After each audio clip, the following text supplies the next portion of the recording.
Hey everybody, welcome to the Dungeoncast. I'm Brian. And I'm William. This is the podcast where we talk about everything tabletop role-playing games. And today we were talking about ropers. 1, 2, 3, 4. Shout out to Welcome, adventurers, to the Dungeoncast. Hey, Brian. Hey Will. How you doing today? I'm doing quite well. That's good. I'm glad to hear it. Strange weathers have appeared in Southern California. Indeed, it is raining in the middle of summer, and it's quite humid outside. So hot. It's very unpleasant. Yeah. Sorry, East Coasters. I'm not accustomed to this. This is just what you do all the time. That's why I don't live there. What do we got? Well, we got a monster episode. We are making our way through the monster manual to cover all the classic D&D monsters that we somehow missed throughout the years. Yeah. And I have found that these monsters of late have more in common than simply being D&D classics. Oh, what's that? They are all Underdark / underground dwellers. Yeah, some of the best stuff is down there, honestly. Yeah. So far this year, we've covered the Boule, the Umberhulk, the Rust Monster, and now we're doing the Roper. Very cool. All D&D classics and all Underdark dwellers. Yeah. Not all of them are sensitive to farts. Just some of them. Yeah. Let me see. Rust. No, none of them sensitive to farts. Not these ones, huh? No, yeah, not these still ones. Don't fart down there, though. Don't fart in the It's Underdark. still, yeah. That is an old joke that It is- new people will not understand. A lot of people still talk about, like, Yeah. don't fart in the Underdark. fart in the It's just like the Underdark stuff we're doing now. We did all the fart stuff first. Now we're doing the non-fart stuff. Year of the Dragon stuff was the fart year as well. Goddamn flumps. So the Roper is one of those D&D monsters that is just so obviously a D&D monster. Have you seen a Roper? You know what a Roper? Okay, Doesn't cool. it have all the... Yes, Yeah. very much so. Anyone familiar with the hobby would look at a Roper image without any context and immediately know that's a D&D monster. Right, like a beholder. Yeah, it's not based on any mythological or cryptozoological creature, and it has this very particular, bizarre look that only monsters from the mid-20th century pulp fantasy fiction have. I like this one.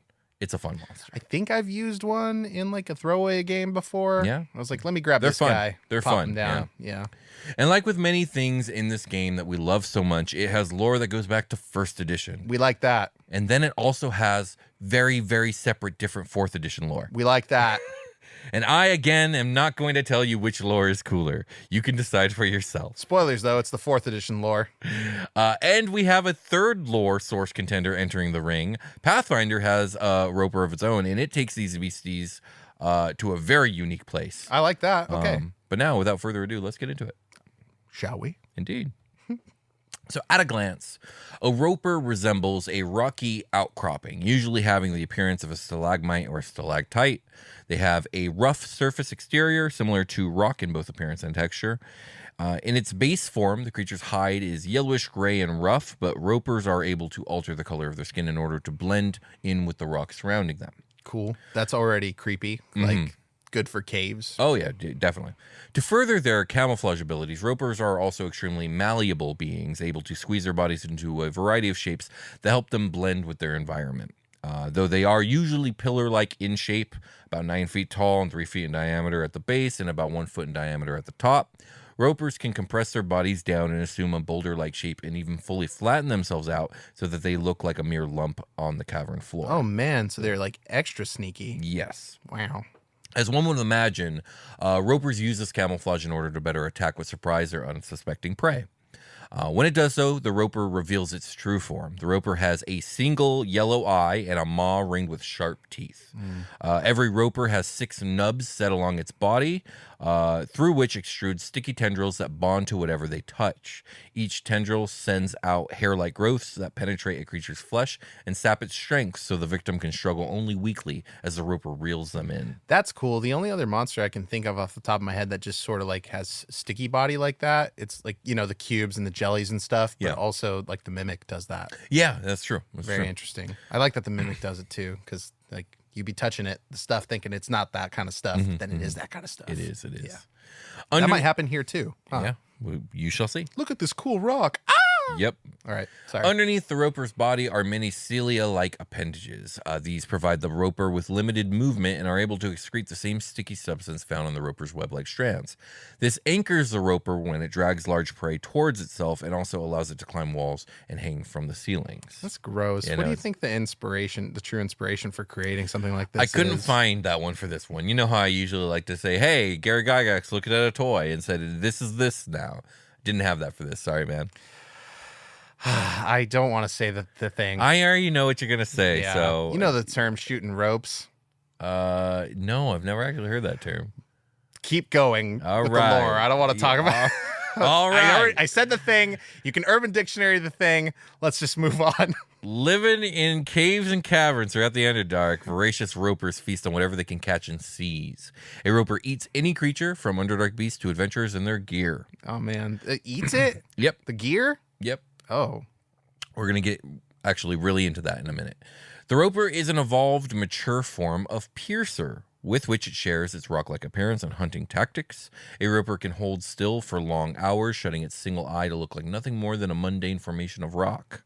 Creatures that come too close are surprised when the eye snaps open and sticky tendrils shoot out. Oh no, the ropes! To seize them, sorry. The roper then makes horrible guttural sounds as it reels in its struggling victims, drawing them close for the fatal bite of its stony teeth. Gross. The thing you said was gross. I I don't know. know if you know how gross. I have an idea how gross. So I was wondering what the missing piece was here, because I've used the piercer, not the roper. I was like, why does it sound so familiar, but also why is it doing all this extra stuff? I remember you using a piercer, but why can't I remember the I context? used it on you when you let me DM in our first campaign together.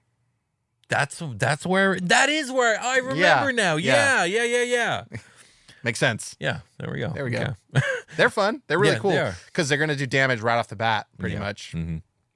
A roper has no sense of smell and a very limited sense of touch. Its very limited sense of touch is confined mostly to its cilia to aid it in moving around. The roper's thick skin does not permit much feeling to penetrate. According to Dragon Magazine Here 232, we fucking go. hey, we're back. The roper uses echolocation to find its prey. Oh, Since the roper has only one eye, it has a lack of depth perception. This would ordinarily cause it to be a poor shot when trying to shoot its rope.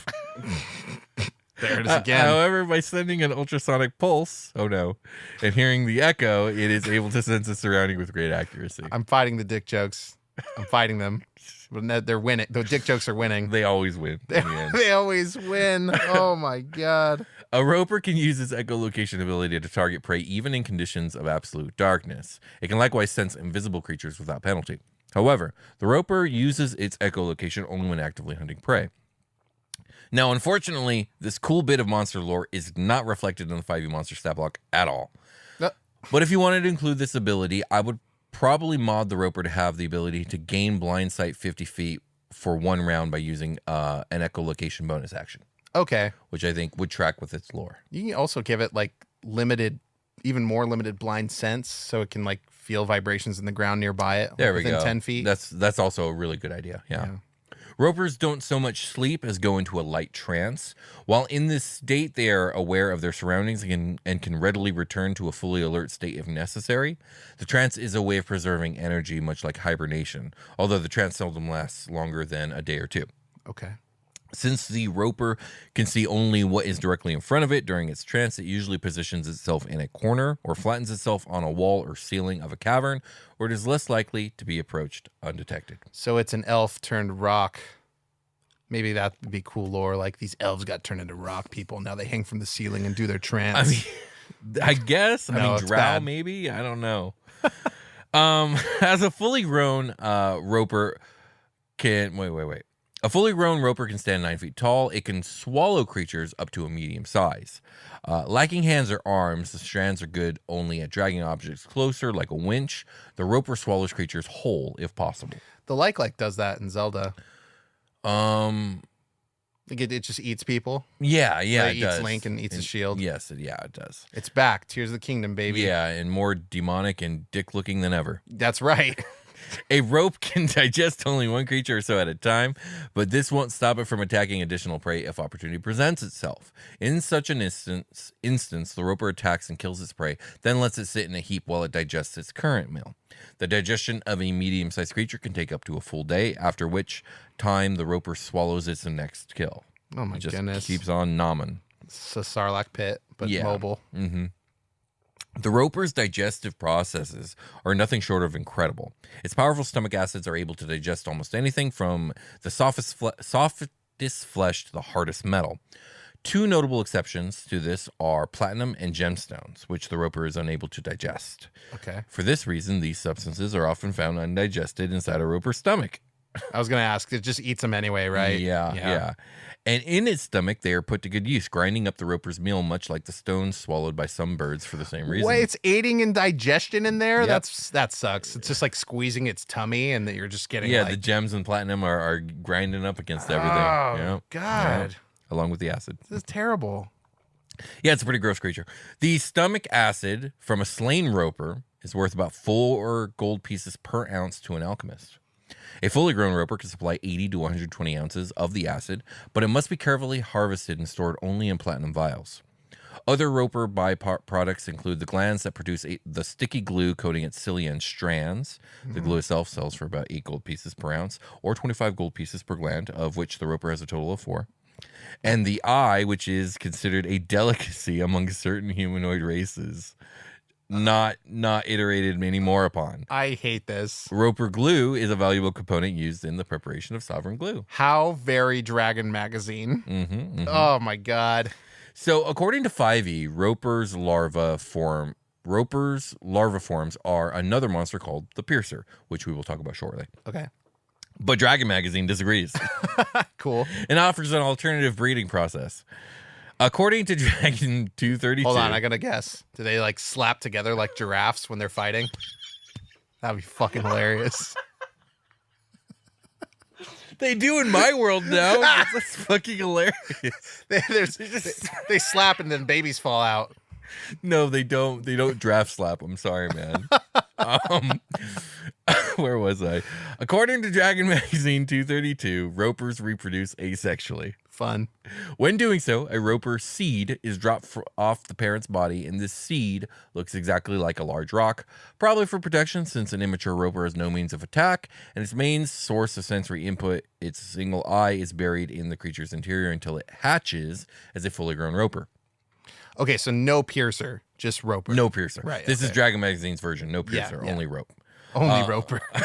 We don't have time for the piercer. Yeah. We just have the roper in its full capacity. Over the next 2 to 4 weeks, depending on the size of the seed and the depth of the Underdark, an immature roper absorbs the magical emanations of the Underdark, which allow it to grow. So it's been a very, very, very long time since we did our original Underdark episode. The Underdark is permeated by this magical fog that has a name that I don't remember, but it can cause magic to go haywire. It permeates the entire Underdark. Yeah. So that's what this thing is absorbing. Okay. So it's using that to sustain itself and like become... To rapidly grow over Yeah. weeks and become a fully grown roper, yeah. That makes sense if you're living in the Underdark and there's not a lot going on down there, but the fog, like the fog is full of energy. Yeah. Okay. Yeah.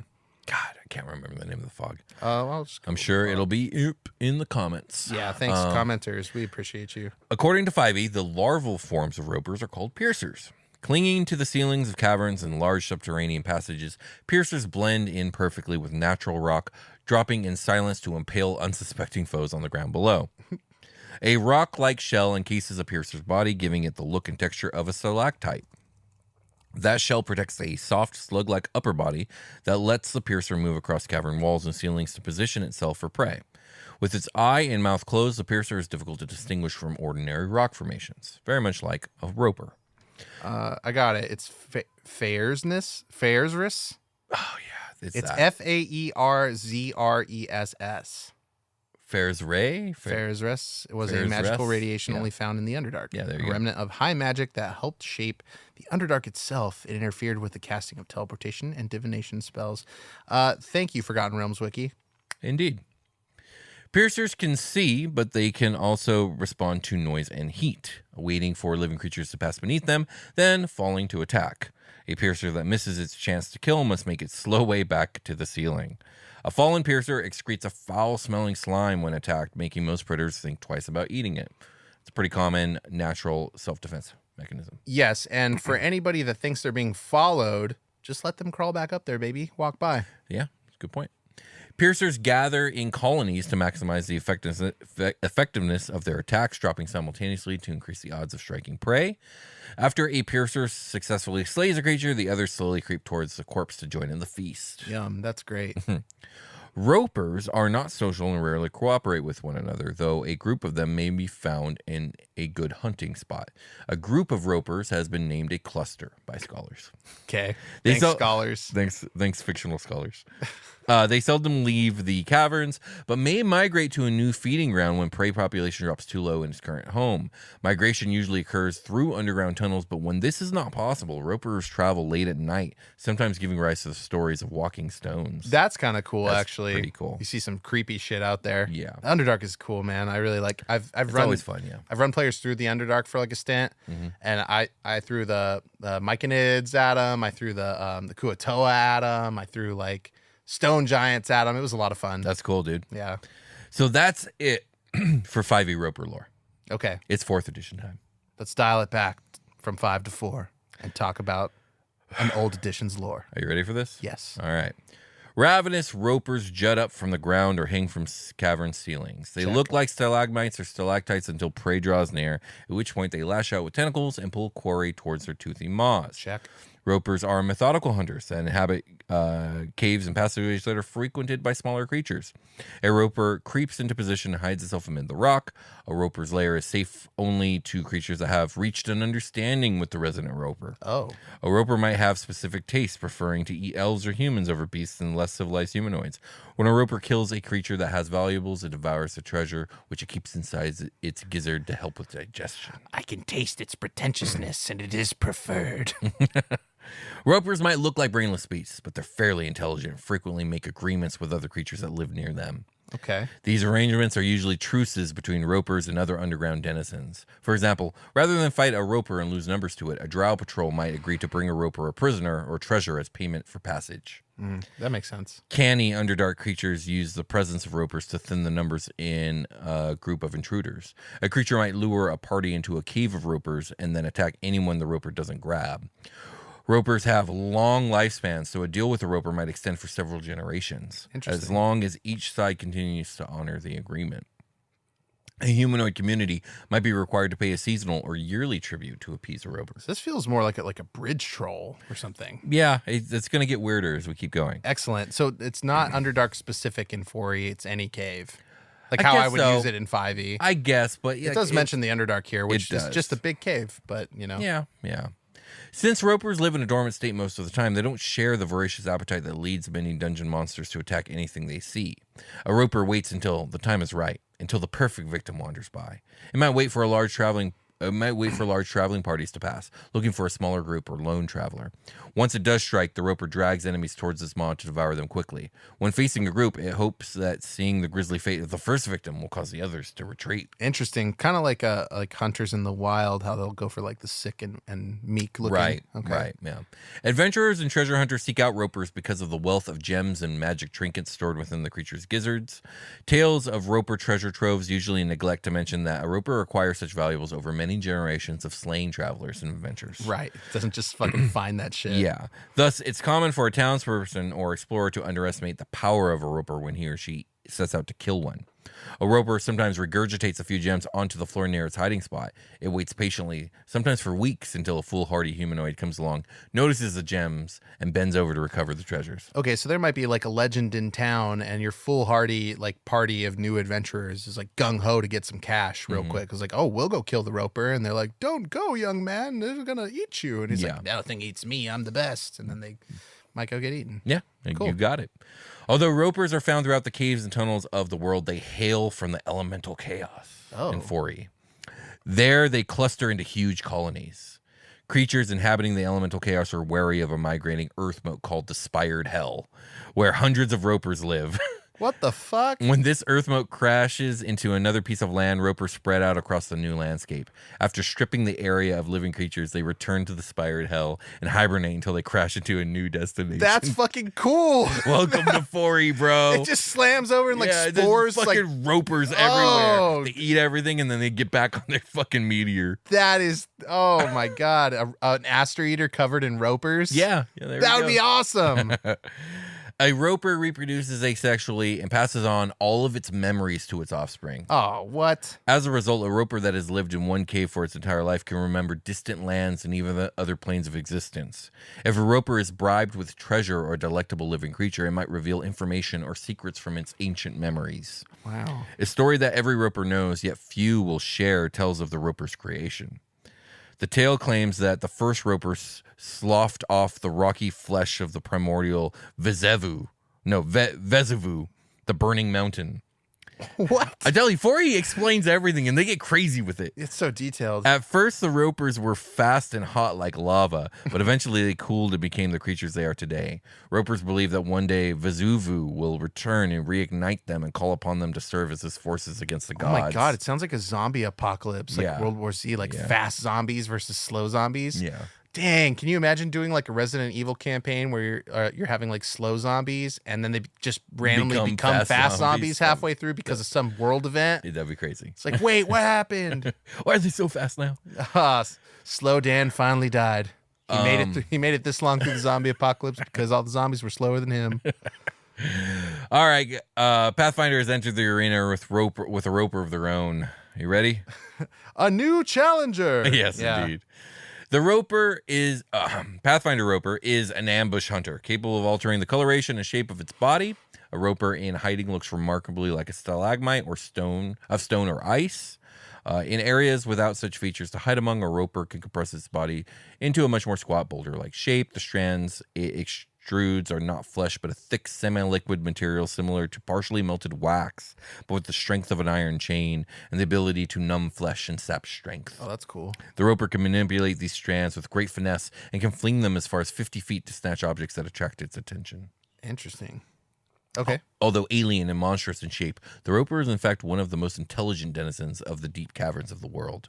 They do not form large societies, although ropers can be found living among some deep-dwelling denizens like the intellect devourers or neothelids, with whom they have been known to sometimes ally, but often congregate in small clusters. Particularly interested in the philosophy of life and death and the finer points of the more cruel and sinister religions of the world. A roper can talk or argue for hours with those that initially sought merely to eat. Wow. Okay. So more bridge troll. Stories? Well, yeah, philosopher bridge troll. Right. Or smart bridge. I don't think bridge troll has to be stupid, right? No, not at all. Ask riddles, right? In philosophy Yeah, questions? well, riddles. I don't know about philosophy, but maybe. It could. Maybe. It's your bridge troll, right? Indeed. Stories speak of. I'm trying to think of like a pun with troll and Socrates or Plato, and nothing's coming to me. But sorry. Anyway, Shadow on the wall is the roper's wiener shape. I don't know. No, I hate it. Why? I'm philosophizing with this dick.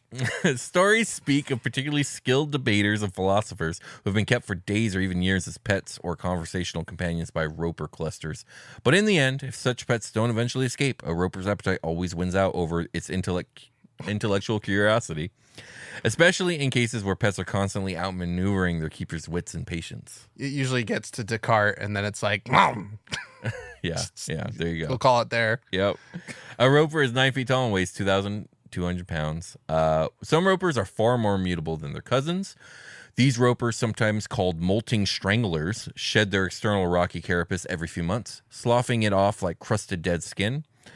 Each time their skin sheds, the roper's form becomes less permanent and more changeable. They gain the ability to assume other forms, taking on diverse shapes, even mimicking the appearance of other creatures in the same manner as a mimic. Additionally, their shed skin sometimes clings to a miserable semblance of life, acting as a simulacrum of the roper for a short time before dying horribly. 2,200 pounds is 997.903 Sorry. kilograms. I apologize. And what, like 9 feet tall is like 3 meters ish? Close. A little more or a little less? It's right there. It's right there. Yeah. Did you hear what I said about the mimic, or that it can mimic other creatures? I was Googling for people that don't work in imperialism. Yeah. Ropers. There are some ropers that are called molting stranglers. They can molt their skin multiple times, and every time they do, they become more malleable and flexible. Oh. And they can eventually just take on the appearance of other creatures. Oh, wow. Okay, fuck. And then what's worse is that their shed skin sometimes clings to life as a simulacrum of themselves I for a kind of short heard time. that part, yeah. The molting stranglers often use these pathetic shed skins to lure enemies into traps, hastening the end of their sick half-life. Oh. Common ropers are composed of a rock-like substance similar to granite or marble, but varieties are composed of different stone. One of the more dangerous mutations is made of a stone similar to basalt. These ropers are called volcards, lack their cousin's vulnerability to fire, and instead are immune to it. Additionally, these ropers feed on fire, growing stronger and healthier when exposed to it. Any attack against a volcard that deals fire damage heals 1 point of damage for every 4 points of fire damage that it would otherwise deal. Volcard gets no saving throw against attacks that deal fire damage. That sounds like some Pathfinder stuff to me. Next, we're talking about sigil crags. Sigil crag. Yeah, sigil crags. Or is it sigil crag? It's sigil crags. Sigil crags are a strange and timeless race of ropers which manifest bizarre and powerful runes of crystal on their rocky exteriors. Oh. These sigils of power crystallize after a particularly interesting meal, which usually takes days instead of hours, and most often when the prey is a powerful spellcaster. Oh, okay. Sigil crags often munch down the caster's hands first, leaving him incapable of casting spells with somatic components, and then exploring their secrets during a lengthy feast. Hit him with that Count Dooku special. The secrets coughed up in the crushing embrace of a sigil crag as the hideous thing slowly masticates the caster's limbs are unthinkably powerful.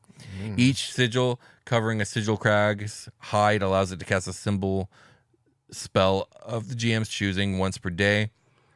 Most sigil crags are only fortunate enough to enjoy a slow sigil-worthy meal of a few sigil-worthy meals in the course of their lifetime, but particularly old and powerful ones are encrusted nearly completely in these dread runes. That is horrifying. Yeah. I like it. Next, we have the Shard Striker. Okay. A particularly gruesome breed of roper is the dreaded Shard Striker. The strands of a Shard Striker are jagged stone-like threads which rend opponents to shreds even as they ensnare them. These brutish degenerates of the roper race are far less philosophical than the others, but they make up for this shortcoming with a healthy dose of sheer viciousness. Oh my. Okay. These demented ropers slice victims to gory bits, often shredding them with all 6 of their strands. A strand attacked by a Shard Striker deals 1d8 plus 4 slashing damage, as well as dragging the foe. If a Shard Striker hits a single foe with more than 1 strand, it also rends them for an additional 2d6 plus 6 slashing damage. That is also horrifying. This Yep. is, just going to cheese grater some adventurers up. Yep. Oh my. And that's everything I have on ropers, man. Except for the stat blocks, which we're going to cover after the short rest. Let's take a short rest. It's the grand adventures of Ilian and Beard. Ben, come here. I think I found the entrance to the second level. Oh, excellent. See, it was behind this tile right here. You press it in, and look, a door slides open. Wow, it just worked, and there was no capture beast, no electrical current flowing through your body. I expect no less of you, Ilian. You are wise beyond reason at times, it would seem, and your luck. It seems like you have good luck stat. Thank you, Ben. You are Yes. Too kind. Sorry, I was reminiscing Let us- over there about the pendant of plenteous patrons and my lakeside acrylic paintings that I so very much yearn to do. Yes, use that as your motivation, Ben. Use it. And for when we do finally acquire the pendant of plenteous Oh, and patrons, how I wish to acquire it! we shall. The amulet that houses the souls of 1,000 generous benefactors. We will know unlimited power, What will you- unlimited funds. What will you know? What will you do once you have these unlimited? And it's in an amulet. I didn't know that it's in an amulet. I'm gonna write that down. Yes, pendant amulets are interchangeable. I as far see. as I see. know. You are very smart. Yes. I, Ilian Star the Green, will perform wonders like this world has never seen before. And what? Wait a minute. What is that up there on the ceiling behind you? What? Oh, blocking the. It's just on the other side of the door that just opened. What is that? Looks to be a stalactite. It's growing. Oh, it is growing. It's sticky. Oh, gosh. What is? Oh, we So should. many tendrils. I'm gonna back up over here. Oh, it's got one big gray, yellow eye. It's looking at me, and now it's looking at you. Oh God. I believe this is a roper. I've heard tales of these before. They are predators of the dark and deep places of the earth, and they sometimes are more intelligent than one would automatically surmise. Yeah, I'm pretty smart. Oh gosh, it's speaking to us, Ben. I have a couple of questions for you guys, if you don't mind. If I answer them, will you let us pass? I mean, I'll think about it, I guess. I mostly just want to talk to you. And you're looking delicious also. But yeah, no, I just want to see if you know the answer to some of these questions. I've been up here for a while. I've been hanging from the ceiling. I've been thinking about things for quite some time. I just really want to know if you know the answer to some of the things I am. Sir, I am a wizard. I guarantee you, I know the answers to your questions. Ilian can answer any of your questions, you weird, sticky, elongated beast. But I demand that in return you allow us to pass to the second level of this dungeon. I'll think about it. But in the meantime, I'm gonna take that as a yes, you Pierre. think you can still daydream at night? What? Can you still daydream at night?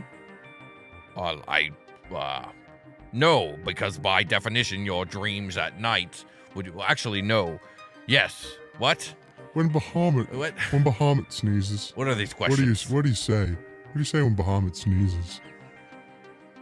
Are you like bless Bahamut bless you, or like that'd be redundant if you're talking to him, right? You're just going to hit me with hypotheticals? then? Bahamut's in the room, okay? Okay, Bahamut, the platinum dragon, Yeah. lord and king of the good dragons on this realm. Yeah, Continue. Well, if he sneezed right in front of you, what'd you say? It would be a mighty, draconic sneeze of his radiant breath, Well, certainly. and we would all be incinerated on the spot. Are you saying that we wouldn't have the opportunity to bless Bahamut if he sneezed? Yes, I am saying such. Why do banks have branches if money doesn't grow on trees?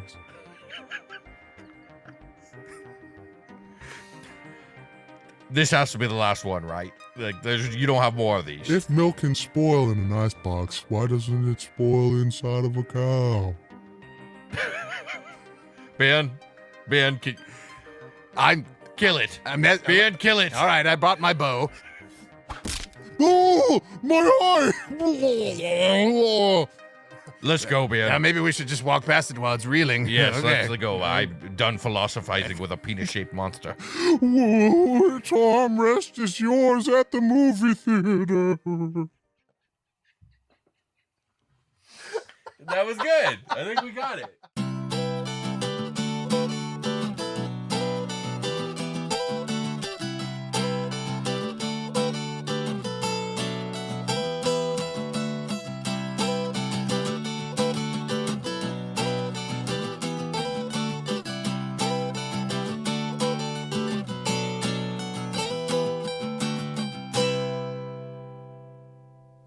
We've returned. Do we have? We're fucking back. I was going to say Again. something about shooting ropes, but never mind. Don't. No. If you want to support Alien and Bjorn and their adventures, because I think they just got up to some weird, nasty stuff. Oh, God, how many ropes were shot? I don't know. But yeah, you can do so at patreon.com/the Dungeoncast, where you can get early episodes of this show ad free and a bunch of cool actual play stuff that we recorded a long time ago. We're working on new stuff. It's taking a long time. Thanks for being patient with us about that. But yeah, they're do you want to talk about the YouTube thing? We forgot to talk about that. Oh, Christ. We made like the YouTube like thing. You know what I mean? I do know what you mean. It's kinda like but it's kind Patreon, of but fun it's to like, see you talk about it. Well, because I don't exactly know what it is. All right. So for those of you who follow us on YouTube, we have now opened up YouTube memberships. So if you want to throw us a few shekels and get some badges, some cool like exclusive emojis, comment, reply priority, and we'll follow you over on social media. click that join button under the YouTube video that you're watching right now, and help support us. It'll really help us out. Yeah, And you'll get some cool little knickknacks. When we do Patreon episodes, we'll include you in with the shout outs as well. And Yes. all the stuff plus all the stuff Will said. Some people don't want to do all the Patreon stuff, and they've asked us before to do that, and we kind of lagged it. But it's there if you want it. If you want to support us, but you don't like Patreon, that's a good way to do it too. You can become a YouTube member. Yeah, and we do have like people that just watch us on YouTube. Yeah, a lot of folks are coming out of the woodwork to comment for Baldur's Gate 3, which is awesome. Which we super appreciate. And then there's people that are like, "Hey, I thought I was subscribed to you, but I'm not." We're gonna read YouTube comments and stuff. Should we do it this episode? Or should we wait for? Hey man, it's your call. Okay, we'll read some YouTube comments this episode because I think there were a couple episodes of some really good ones. Yeah. And then maybe next time we'll get into some reviews. Okay. But if you guys want to leave us an Apple Podcast review and we'll let those pile up a little bit before we read them. It's super helpful for visibility on the show. And thanks a lot to the Realm Network. We now belong to Realm, so please go check out all of the Realm podcasts and all those shows. I know our ads are playing on like Dark Dice and stuff like that, so now we're affiliated with that show in terms of just being on the network and things like that. We really appreciate it. I think it's helping the show get exposed to new listeners, and that's really awesome. So if you guys are here because you heard us on Realm Network, let us know, and we really appreciate it. Welcome, and I hope you like the show. Indeed. You probably do if you've made it to this part of it. All right, so I have stat blocks here for the Roper for 5e, and then we'll read the Pathfinder stat block as well. Sounds good. A Roper is a large monstrosity of neutral evil that totally doesn't look like a wiener. It was weird that it says that. You know what's funny is if you look at the Pathfinder one, it looks way less wienerish. You're right. Armor class is 20, natty. HP is 93 or 11d10 plus 33. Its speed is 10 feet. It also has a climbing speed of 10 feet. Very, very slow wiener. Strength is +4, Dex -1, Con +3, Intelligence -2, Wisdom +3, and Charisma -2, like a bad wiener. And then the skills are Perception +6 and Stealth +5. Senses are Dark Vision 60 feet. Passive Perception is 16. That's a lot. Languages, it doesn't have languages. It's a wiener. It's not a 4th edition one. You know what? No. Fuck it. I'm pulling up a 4e stat block just to look at it. That's cool. Challenge rating is 5. That's 1,800 experience points. Its proficiency bonus ranks at a +3.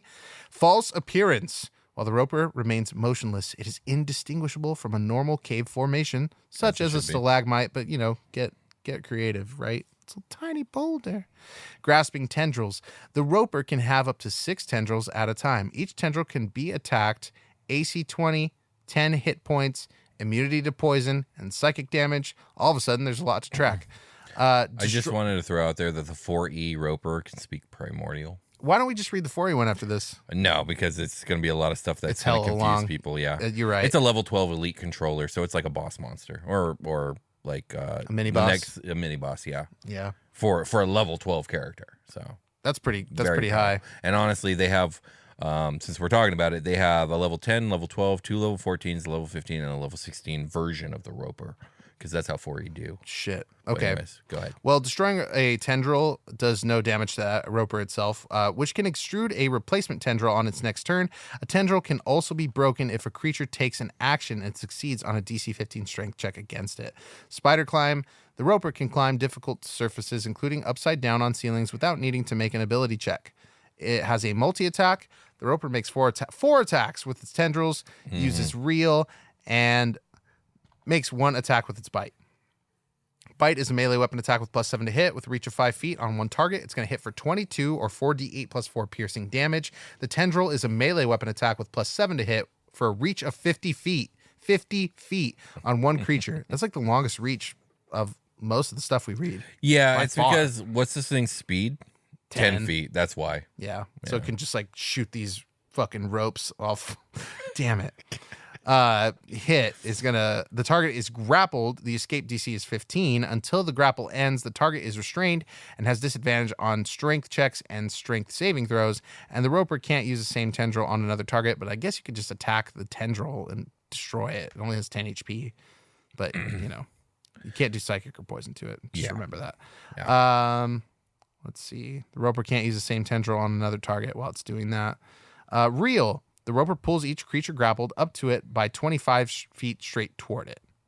So I guess it could bite it. Yeah. So I actually really like the design of this creature because its action economy is stellar. Yeah, it's really, really good. It makes 4 tendril attacks. All 4 of those tendril attacks get reeled. So if all 4 hit, all 4 characters get reeled. Yeah. And if any one of those characters is close enough, it also gets a bite. Yeah. So it's a lot of times in 5e, it's really, really difficult to put a singular monster against a party because of action economy. Legendary actions help a lot with that. Same with mythical actions and layer actions, depending on the creature you're using.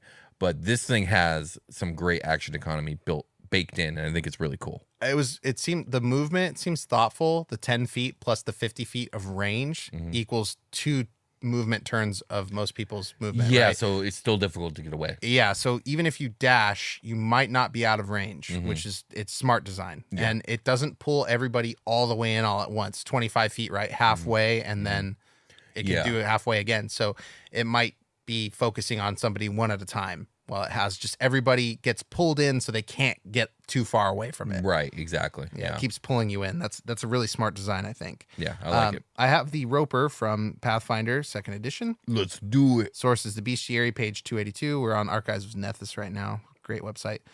Perception is plus 21. It has dark vision. It speaks languages Aklo, which I'm unfamiliar with, and Undercommon, which I'm sure is like the Underdark language. Yeah. Skills, athletics plus 22, nature plus 17, plus 21 about caves, religion plus 19, stealth plus 17, plus 25 in stony or icy areas. By the way, this is a creature 10 is its difficulty rating. That's at the very top. I know you're not used to reading these. Oh, yeah, it's up at the top right. Yeah. Creature 10. Okay, my bad. Oh, I also didn't read that it is uncommon, CE, large, and aberration are its tags. I don't know what's chaotic evil.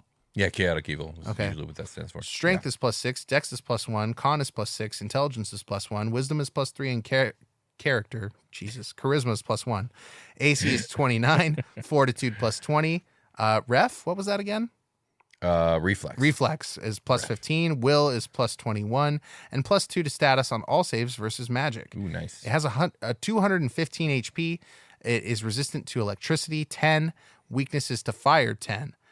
Reactive lash has that little swoopy. That's the reaction, right? Trigger. You got it. A creature within reach of the Roper's strand leaves a square during a move action using its effect.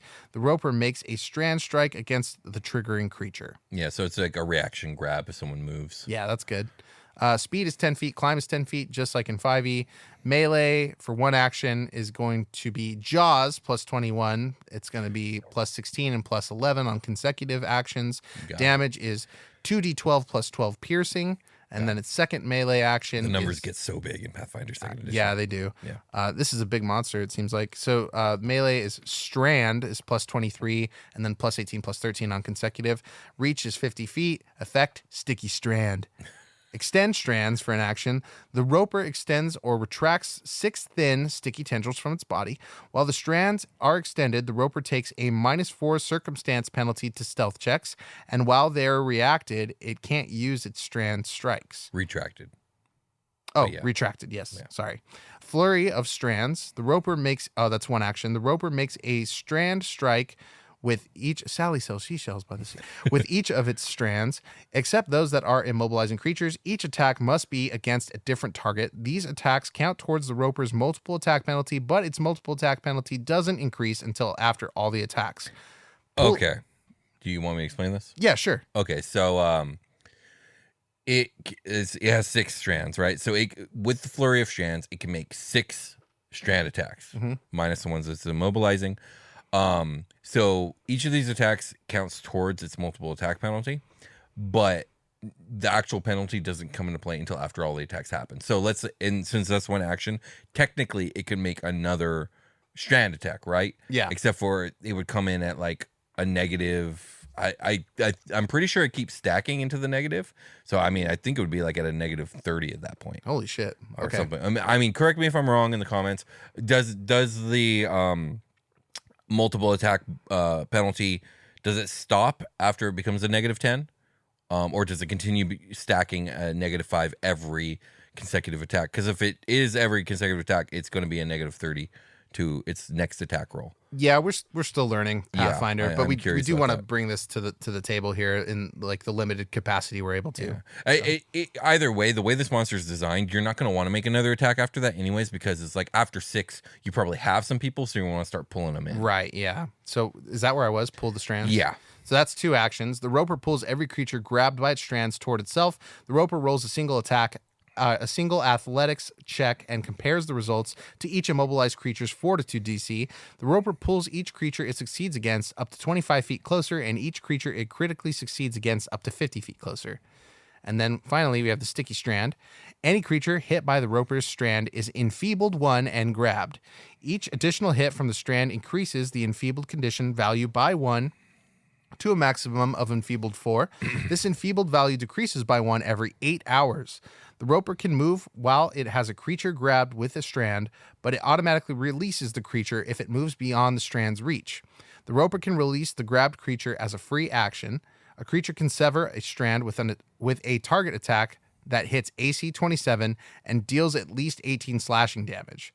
This doesn't deal any damage to the Roper itself, though it can no longer attack with the severed strand. So kind of similar to the 5e one. Yeah, can it grow? Can it grow a new strand back? I don't see that. I didn't see that here either. I think that's it. Yeah, you can basically Perma damage it on the Yeah. strands. real quick. So when you're enfeebled, you take a status penalty equal to the condition value to strength-based rolls and DCs, including strength-based melee attack rolls, strength-based damage rolls, and athletics checks. I'm pretty sure that also applies to escaping the grab. So like that's the idea. You get grabbed, and now you're enfeebled, so you're worse at escaping grabs. That's interesting. Yeah. So Cool mechanic. And if you want to slice off the arm that's grabbed you, you're also worse at doing that because you're enfeebled. Right. So I think this is well designed, like everything I've seen from Pathfinder 2nd Edition. I think this is one of the rare instances where the 5e design wins out for me. Yeah, the only thing left on the stat block is the Roper treasure, but it basically covers that. Like, let's just read it. A Roper keeps treasure from its past victims, often enjoying the items as mementos of prior conversations or delicious flavors. In addition, Roper gizzards often collect small trinkets and gems from those who have been gobbled whole. Experienced Darklands adventurers have all sorts of tall tales of the strange and unexpected findings discovered in Roper gizzard. Yeah. Yeah, but we covered that in the lore, but Yeah. it's there on the stat block for you, so don't forget to fill your Roper up with loot. Indeed. So anything you got on Ropers No. before we take a long rest? Okay. All right. Well, I think that's it, guys. Let's get ready for a long rest. Let's do it.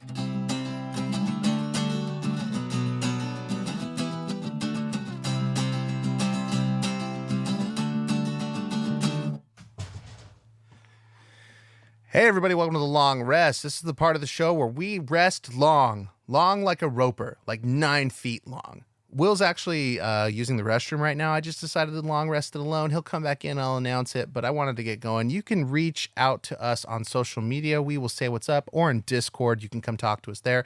There's links below for that. If you want to follow me on Discord or me on Instagram, I'm at Sounds Good Inc. You can see pictures of and reels of my dragon turtle, Sally. She's the tortoise that lives in my backyard and has dug her own burrow.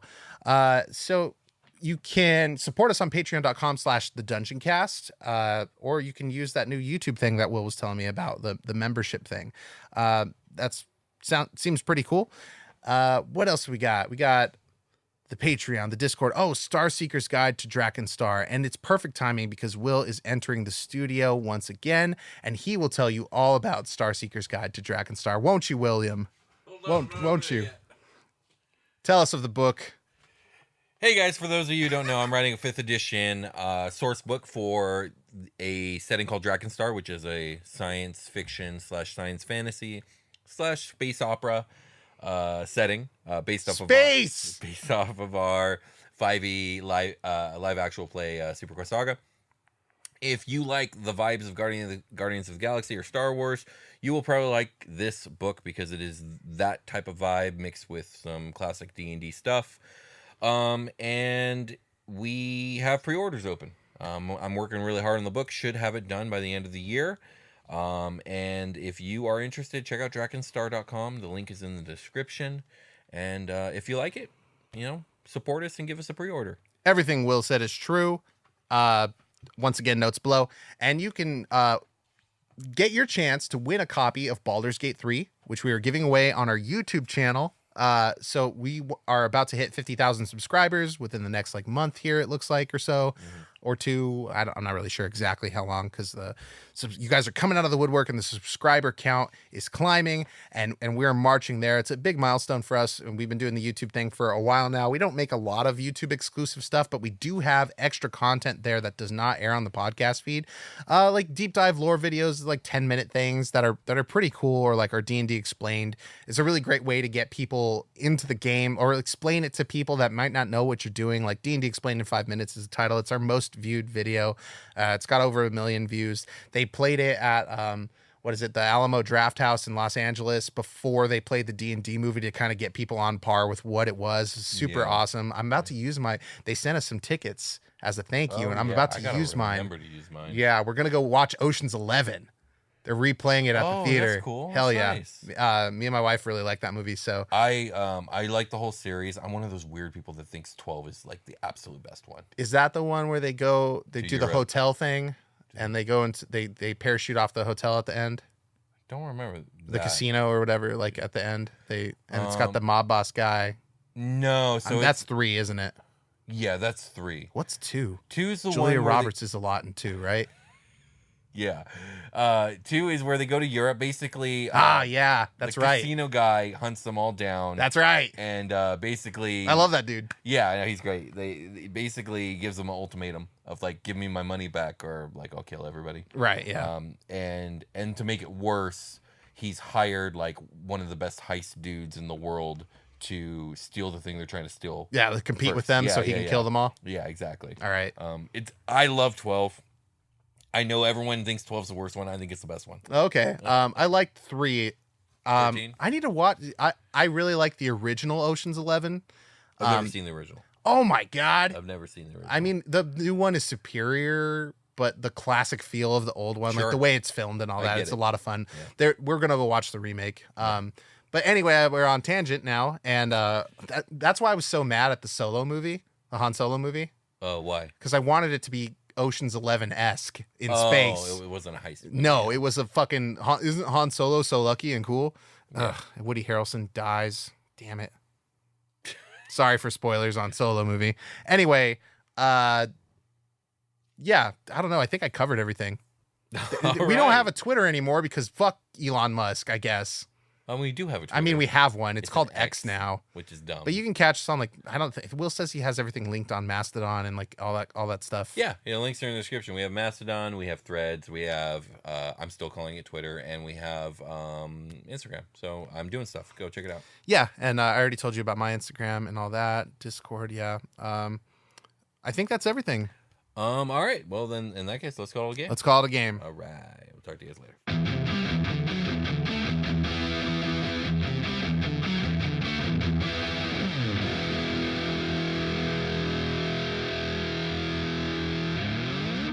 The Dungeoncast.